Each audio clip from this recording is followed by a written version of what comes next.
All right, there we go. Cool. So one of the design problems I'm trying to address is, oh, welcome, Nick. Welcome, Blair. Hello.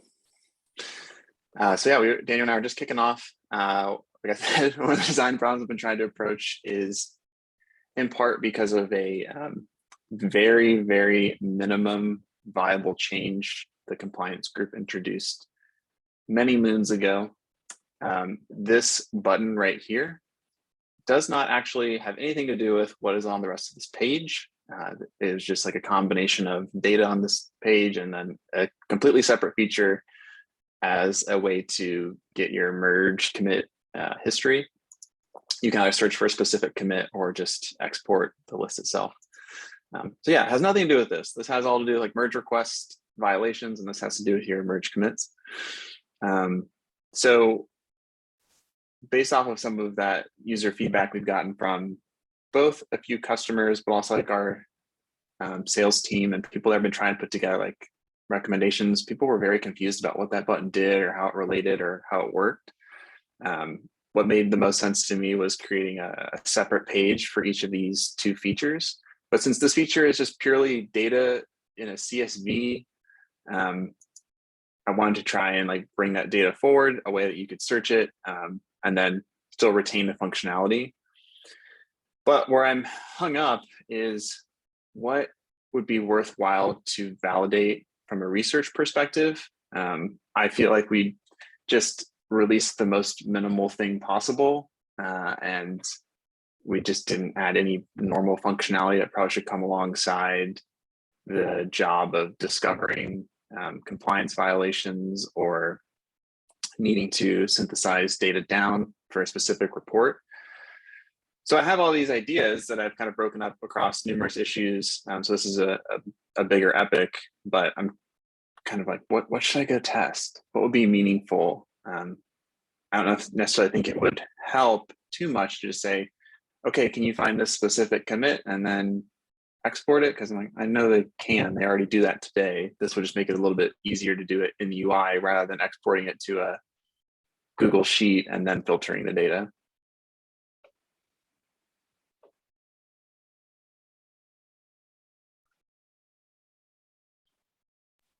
Do you have like a list of requests or requirements from end users or people who are familiar with this from external? I wouldn't say I have like a list of just requests. It was more or less like an amalgamation of just hearing different posts in Slack or reading different posts in Slack, and more or less just examining the fact that these things are not tied together at all. So why do we have them on the same page? It's like kind of like, I don't know, incongruent design principles to me. So I feel like this would be the most logical iteration next would be to take all that data that's currently hidden behind a CSV. So some things that would be painful for the user right now is you don't know what's going to be in the CSV file. You have no idea how big it is. If you're searching for a merge commit, you also have no idea if it's going to work until you actually hit the export button and wait for the file to be generated for you. So there's some, I would assume, some better ways to bring basic functionality into the application without having to do like a giant research initiative around it. Because it's like, we know it's too minimal. It was initially released as to be the most minimal thing. So I was trying to think of like what would be the most meaningful valued iteration next. And what made sense to me was bringing that data into GitLab so that users don't have to leave the product in order to interact with the data.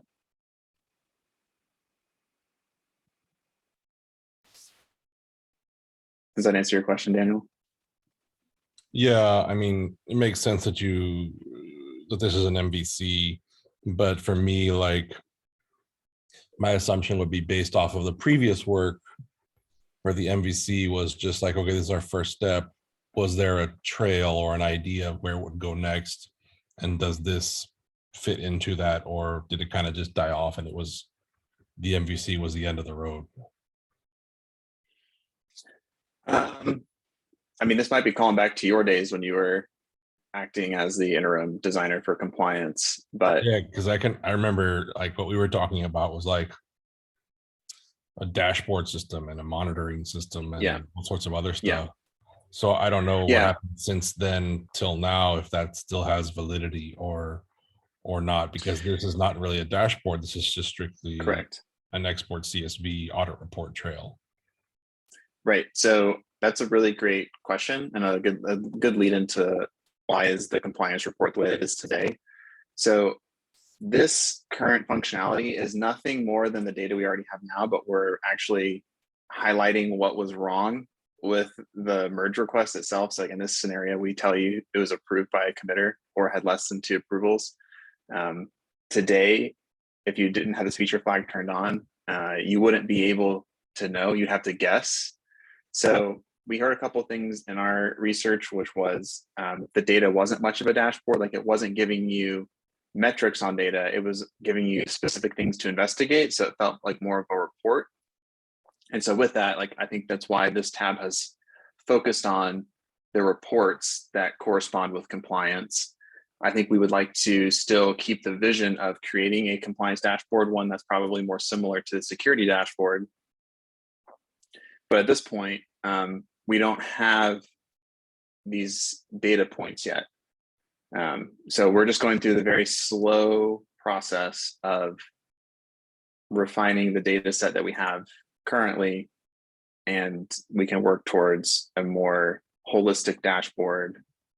But the biggest thing we heard from users, specifically compliance managers, was they're looking for points in which to investigate further or to create artifacts. Those are generally their 2 biggest jobs. They got to find out if there are any violations that happened, and then they got to be able to share those findings with auditors. So yes, like it does look like just like a table of results, but that's what's proved most useful for them. But currently this like separate feature to export the commits, everything has to be done outside of GitLab. So just trying to really prevent that from having to happen. This reminds me a bit about the thread that Becca had brought up. I put the link in the agenda. She wants to propose like a complex reporting system, which this feels kind of related to that, in that you're building the assets or the data that you need, and it kind of describes a little bit what you mentioned. I don't know if you've seen that one or not, but definitely take a peek at it and see if there might be overlap, just in terms of, is this something that could be a tool that could be used across the environment, not just for Becca and not just for you in compliance, right? That's my only kind of thought on Okay, that. I'll keep that in mind. I think I saw Nick also wanting to pipe up maybe. Did you have a comment you wanted to add, Nick? Yeah, I think this is a good approach. Like having the tab, getting more data into GitLab rather than having it done somewhere externally is useful, because you can track what the user is doing and therefore get a better understanding of like the direction that you're going. And this is just like a fairly standard pattern that we see in like analytics as well, just the tab above a table. So it sort of seems to align with the way that we structure things now. And then if you take that CSV and you put it in GitLab, it means you can track, learn, and iterate on whatever data you gather from it. So I think this is a good direction. Certainly a good next step compared to what the MVC was. Got it. So if I'm understanding you correctly, Nick, you wouldn't necessarily say you should definitely go do some solution validation on a specific task or something. This just seems like the next logical step of expanding the offering to something that we do fairly commonly across the product. And then tying what Daniel was saying was perhaps there's a way that we can make that more standard across the different components of GitLab. Yeah, it's a fairly standard way of presenting data, and if the data that was downloaded off CSVs was validated as useful data, then I think that's probably good enough validation in order just to put that into the system, into the interface. That's a great question too. Was the data valuable? This is very confusing. It was confusing to me, at least.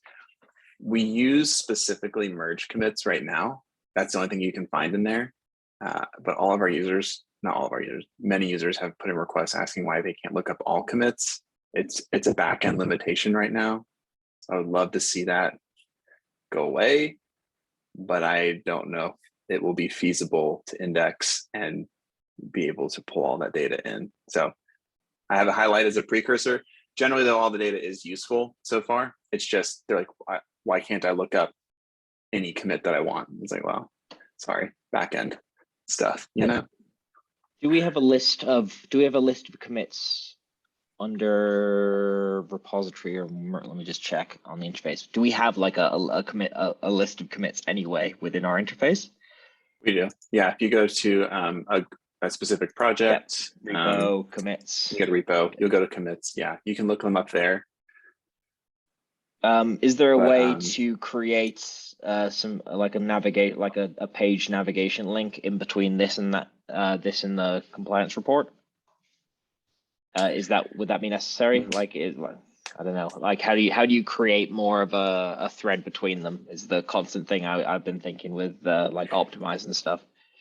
Yeah, I think what we've heard from users, what's frustrating, and I'll try and wrap it up here so I don't take up too much time. They want to be able to take like a list of commits, ideally, that someone has sent them, maybe like their development VP or something, and be able to take these SHAs from the commits and then be able to go into our feature and grab specific ones. So they want to be able to like drop it in, paste it here, and be on their merry way. But they can't. So, I mean, possibly the other part that makes it fun is this is a root group feature. Well, no, actually it's just a group feature. So that's also where some of the data struggles come into play, is when you're starting to index like a lot of projects, it can start to fail. So possibly, I haven't necessarily seen like these need to be linked, like the commit page itself. But I guess it might. Initially, I was wondering, why can't they just do everything in this commit page in general? Was what I initially was wondering. But yeah, I mean, I think the biggest thing is you can't see it because it's in the CSV, but you get to find out more data about that specific merge commit that you don't just see at a glance here. And that's what they want to see. They want to see that data alongside their commits. But it's a very like it's very auditor perspective. It's not just like the basic of like, what was the commit message and who did it and when. They want to know like who did it, the timing of everything, what group was it in, who had this permission, who approved it. It's more like an auditing thing. This is like a dev optimized, like it's optimized for the dev persona, and I think it very much should be, yeah, because I think it would detract from that. Mm-hmm. Cool. That was helpful. Thank you both for helping me think a little more through that. All right. Mine is more of a process and philosophical question. I sort of raised it a while back in the UX meeting, but like I've had a number of situations recently where I've felt like I've needed to accept features and functionality coming into our interface just because there's like there's a gravity to it. Like I feel like I'm more inclined to have to accept adding features than stripping them away. So that sort of prompted the question, how can we start to incentivize stripping away stuff in the interface once something's added? So for example, Austin's just done an MVC there with the compliance. We say that we're going to do an MVC, and then we're going to say we're going to follow up and do loads of stuff after the MVC, and it's going to be absolutely great. But so often it just stops after that first MVC, and then we move on to something else. So my question here within this is like, how can we incentivize stripping stuff away after an MVC has potentially been tested? What processes, what tools can we put in place in order to make this happen? So my first proposal here is we have the feature scoped label. And you can see our bias within GitLab is there's either feature enhancement and feature addition within the scope labels. There's no feature reduction or consolidation or anything. So this is my proposal. I was wondering if anyone else has proposals either to do with this issue that I've shared or with this just general problem that I've experienced within GitLab in my time. I'll pause there and open up the floor. I do think there is value in that, the thinking about reducing the complexity or reducing the features that are bloated, so to speak, or have outlived their usefulness. And I do think that we lack that categorization. So definitely from that perspective, I don't see the reason not to add this. The problem I encounter, specifically in context with like a comment Jeremy made, he said that he's encountered a few proposals that add complexity where he thinks the opposite should be explored more fully. And so I think I would want more guidance on what consolidation or feature removal should look like in a complex app or environment, right? So my argument is that, speaking of the example that I'm thinking of, this table builder idea, that I feel that reduces complexity because you're removing the sort behavior from two different locations and putting it in one location. So that kind of feels counter to what he described. And I'm not sure if that would be considered consolidation, because they're consolidating the feature from two features into one, or if there's more guidance that can be given on how to determine what's consolidation and what's removal. Yeah, that's a really valuable point. And like if it's straight, like I often think about it in terms of like when you are making a trade-off, where are you pushing the complexity to? So like whenever we decide on what an MVC should be, the MVC is some level of trade-off between something for the user, so desirability, something for the business viability, and something for the technical side, which is feasibility. And often with the MVC, we tend to bias towards the feasibility side, and then we push the complexity onto the user. So that means like they need to configure something a little bit more, or they whatever that may be. So I suppose it comes down to creating the right business case to say this is actually stripping away complexity, but it needs to be anchored within persona. Yeah, cool. That's super important. I appreciate that. I had a couple things to add to real quick, Nick. So I think part of it might be over time, we lose the context of why a feature is initially introduced just by nature of attrition on the team, or could just be people moving around. So an example of where I'm trying to remove something, I introduced a feature to audit events that I thought would be super useful. It's essentially like a shortcut to picking dates in the date range selector, assuming that there were specific windows that users wanted to see. So I had opened an issue for front end to review it 6 months later and see what its usage looked like. The TLDR on it is no one uses it. So this feature actually brought a ton of like technical debt to the product in terms of we needed to like update the component, fix bugs that came up with it, deal with like weird constraints that showed up with using it in conglomerate, or like in conjunction with the date range selector itself. So all those will disappear because I'm saying, no, let's just delete it because it's not actually adding value. But like, for example, I'm leaving the compliance team to go to a different group. The new designer probably wouldn't have had that perspective. And I think we just have a lot of that in our product. Like we don't have the perspective of why it was added in. So it's hard to know why we should remove it. Mine was, if no one's using it, then I'm gonna take it out. I thought it would be super useful because I was hearing about users having to switch between specific timelines. But I mean, honestly, the answer I heard was they want to go greater than within the controller itself. So there's that piece of it.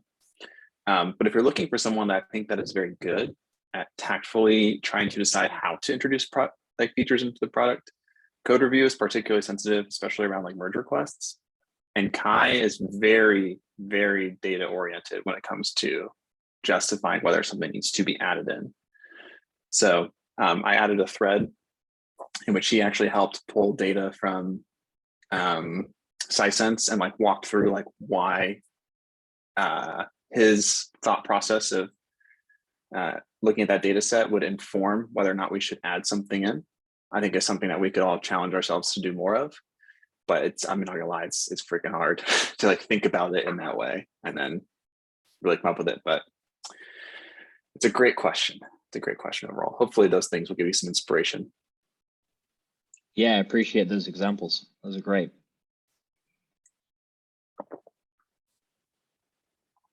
Dan, you've got the next point on the agenda. Yeah, so continuing with this topic of needing guidance for what consolidation could be, I had these two issues where I lacked documentation in the Pajamas handbook. The first one, let me share the screen real quick. Second, where's my screen?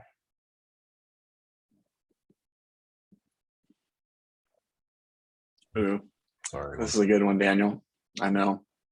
I feel this one. Feel both these. This is it. Sure, why not? We'll share the whole screen.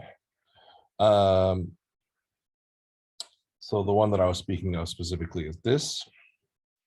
So there, something I wanted to talk about is the how we think about our components.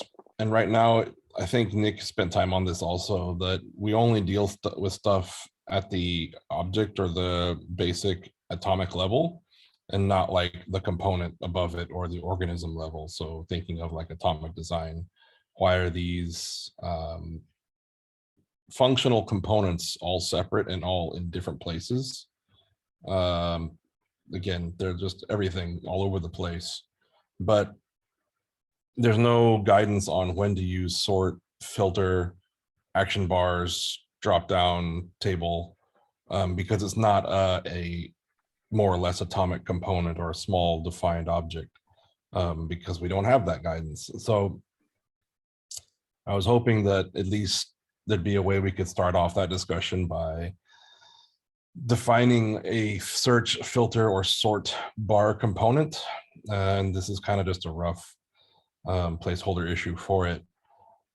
There was also the related issue, update documentation on when to use tabs versus filters, because there's no documentation on when to use filters. It's TBD.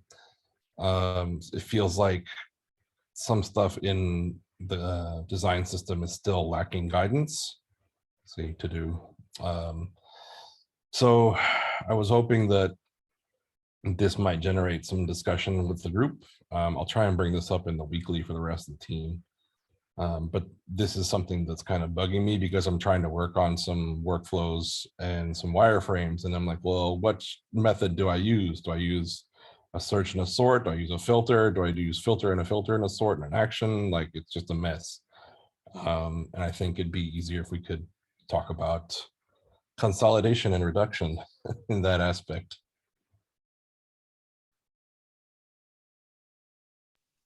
So I'm trying to dig out. I raised this I think probably 2 years ago. Trying to dig out the filter issue, and where we came to where the challenge is getting the engineers on board to actually go ahead and invest time within creating, like for actually creating these more standardized components, beyond just like the component level, as you say, doing it at the organism level. Like there's a lot of complexity there, and it's hard to incentivize the engineers to actually want to do that. So I'll share the thing I did, but I definitely feel like there's such a need for it. Like, for example, lists. We have different code for issue lists, commit lists, MR lists, all this sort of stuff. wouldn't it just be great if we had this generalized list view and we were able to pull in data in a standardized way from whichever APIs that we have? So I know there's the need. I haven't found a way to overcome the challenge of convincing engineering that it would be a useful thing from a UI perspective. I would kind of maybe counter that, at least in terms of my example with like the filters and the search and the sort, and that I'm not going to suggest that it's a development issue. It's more of strictly a documentation aspect, that we're not developing the component as a single organism, but rather for us to define the organism as this is how it works, and then we'll just plug it in as necessary. In your example, I think, yes, there does need to be standardization for that. Not so much that we're building a complex organism in the list, but rather define the standard for a list and the aspects of metadata that is needed for lists, and tweak that. And I don't know if that's similar or if it's not. I feel like you're both right. So what I've personally experienced, I'm trying to make sure I pick the right tab here. Let's see, there we go, I think that's right. So bringing up your example where you're using like tabs versus filters, we talked about this a little bit with Peter, but like a great example of this is it doesn't necessarily matter per se what the component is. The problem all has to do with how the backend can handle what we pass to it. So we could technically use whatever combination of UI elements, which is kind of what you're seeing today, which is also why I think you're both right. Like there's a lack of definition around like how should we pass these queries to the backend. But at the end of the day, like there are load-bearing walls in our product, if you'll mind my analogy, and those load-bearing walls are typically non-performant queries that we have to build around. So in this situation, you're seeing a tab for enabled two-factor accounts that are active, completely isolated from just being like a filter underneath this tab because of a performance issue. We can try to document that, but I think what's hard about it is depending on what queries have been built on the back end, you may not be able to get around it. And there may just have to be an odd or different user experience because of that. I run into the situation with audit events and compliance reports. The constraints are completely different. It depends on if it's a group or if it's a project page, depends if it's in the admin area. And it all just kind of depends on how big the data set is.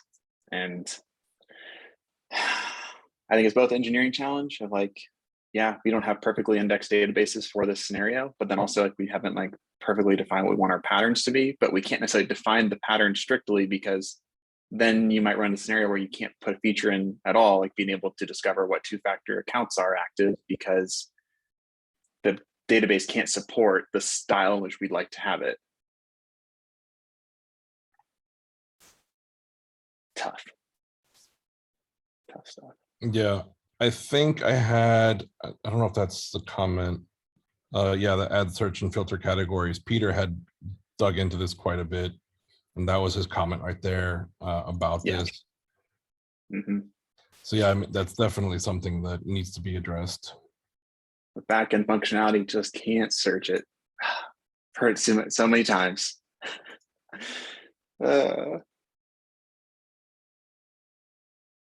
Well, I guess we're a minute over. Well, we're really like 6 minutes over, but no, we're not. We have right. It's 45 minutes. 15 minutes left. Yes. Yeah, we increased the time. It's like a breath of fresh air. Yeah, I don't know. Just to kind of like put this out there, other Dan Mazzi-Harris, kind of seeing some of the issues that we are facing today. What are your thoughts? What are your impressions? So the bit that's missing for me is a lot of the context around the app itself, what the app can do, how it's built. But the challenges I was saying to the other Daniel M last week, like the challenges of when when should you filter using tabs versus like things that you can add and toggle and turn on and off, and how do you present data and navigate and move through it? When does consistency help? When does it not help? Like those are the ugly challenges that you never see people talk about at design conferences, but they're the ones that we're dealing with as designers most of the time. And yeah, the only answer is it depends for all of them, which is really frustrating and unsatisfying. So that the challenges all look like ones that I've had to hack solutions to or find really elegant solutions to before. But yeah, it's just a completely different context again. I'm just trying to get my head around at the minute, deep in the onboarding. But yeah, it's good, satisfying technical design challenges, which I really love. So it's really cool. Sweet. Sharing that perspective. My non articulated opinion, and it's not pajamas, I feel like tabs should be distinct pages. They should not be filters of pages. But maybe that's where documentation should come into play. Like we should define that something like that should be a pattern. Yeah, I like that user page. I totally get it, Daniel. Yeah, and I think like that's exactly what 15 tabs. that's probably like what I was trying to get to earlier, is that like there needs to be standardization on this, and there needs to be documentation by like, yes, we understand tabs are an easy solution, but they shouldn't be, right? If you have something that you want to filter, then create a filter for it, and then request engineering to create a filter for it, and make, you know, like requests having a page for pipelines and a page for the discussion and a page for the changes. Those tabs make sense to me. But it's like when I look at, let's say, I don't know, does the thing on a page that has tabs in it doesn't necessarily make sense. Like to-dos have tabs for to do and done. I'm like, why isn't it just like maybe a segmented control button group, or something that's like more like applying a filter to the existing data set? They should probably be distinct pages. They're the same data, just filtered. Yeah, definitely. It's constant local optimization rather than global optimization. Like doing components is global optimization, and we're trying to make the user experience consistent across the product when it comes to like filtering specifically. And it's these technical decisions or technical constraints that impact the team's decision making to actually say, oh, we gotta use tabs in this case and all that sort of stuff. So that's like going back to where are you hiding the complexity in this decision that you've made. Yeah, it's always going to be complex for someone, I guess, isn't it? And we get to choose where that is. Sorry. I guess. Coming back to something else that we spoke about today about the how to incentivize stripping away features, I found that it's like relatively easy to get people on board with the idea. Yeah, if we built it, we've got to maintain it. Tech debt, all of these things, but it was the killer word of that question was incentivize. I think that's the bit I haven't seen done effectively anywhere, making it happen, because it doesn't make good release notes or headlines or anything. Oh, we took away things.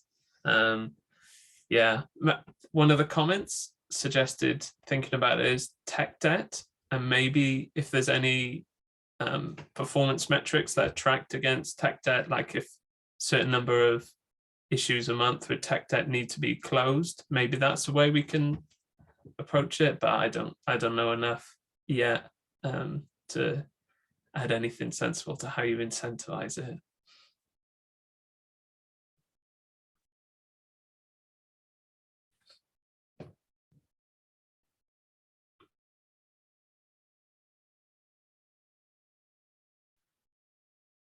That's all I had for me. I appreciate the feedback.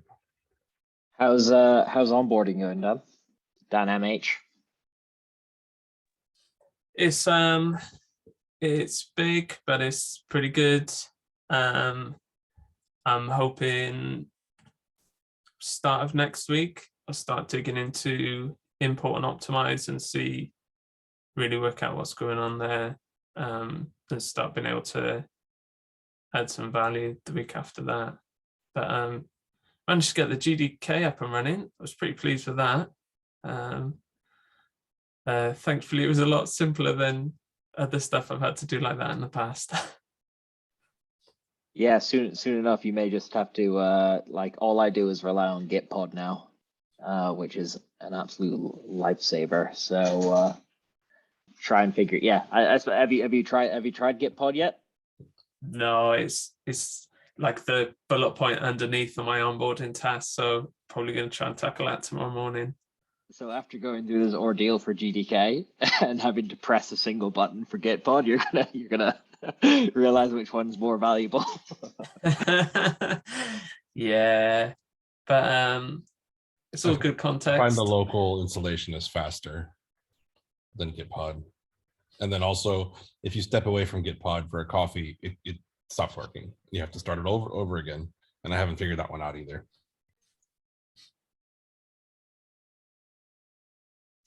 Yeah, that's a constraint on Gitpod. They'll only let you leave those workspaces open for a certain amount of time. Sale. And what's going on with your transition, Austin? Transition is still underway. I'm just kind of trying to wrap up a few design ideas out of the top of my head. I really wanted to try and finish, or really even start, category maturity scorecard evaluations before the new designer comes. They start on February 7th, so you'll see them in like a week and a half, no, 2 weeks. If they've even boot up their laptop in time for this meeting. But yeah, I'm just kind of working through a few of those things, and starting 14.9, I'll start picking up tasks in foundations. I'll probably stop attending the manage related meetings, and then yeah, just kind of help that designer on board and get familiarized with compliance. You'll probably still see me randomly on issues if you happen to jump into something compliance related, like Daniel did for me for a little while. If you want to volunteer to take over this filter search business, that'd be great. That's your first task in Pajamas Foundations. Oh man, that's great. I mean, honestly, I still think like the fastest way to get to results here is make merge requests. So make a merge request, and I guarantee you someone's going to review it and figure out something.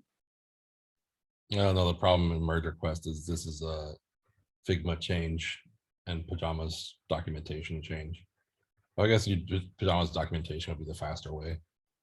Like, I'm going to make it this way. MR with PJ's documentation is super easy. Yeah. Changing the components a little bit more difficult to say. Yeah. But it sounds like if you got the change documented, then it would give you justification to make suggestions for changes to Figma or to our component front end. But really, like I do think if you just came up with like a do or don't line that could go somewhere in our Pajamas documentation. Don't use tabs as filters. I mean, I think that could literally be it. Like, could that be it? I don't know. We'd have a lot of pages to change, but yeah. But that's okay. leads to a subsequent discussion, which I think No, but that's what I want, right? I want all these pages to change because that would standardize the page, which is what we're hoping to do, right? Yeah, exactly. Do it. It would get us closer. Yeah. Make a merge request for updating the documentation. Yeah. I mean, the other piece of it that makes it hard is all these pages are written differently. Some of them are written in JavaScript, some of them are written in Vue, some of them are written in Haml, and that's just why they all look different. Well, that's another thing too. So different. Again, what you mentioned earlier about the lists, they're presented differently in different code, like Haml or Vue, and so that's another tech debt that we have, is convert all of these things to one standard, one or the other, right? Yeah, but probably what even comes before that is like make each search bar actually use the same search component, because they all underlying are probably 3 or 4 different variations, if not more. I know Jeremy right now is looking at the different search bars themselves. I saw some thread where he was talking about how each one says something different. Like one will say like search by message, one will say just search ... one will say search or filter results ... one will say filter by XYZ ... And they all just, they're all different. Some have the search magnifying glass, some don't. Some have buttons to hit, some don't. It's just, we have a lot of variations of the search itself. Cool. Well, I'm going to drop, and good catching up with everyone. Have a good rest of the day. Thank you. Peace. Bye, Bye, everyone. y'all. See ya.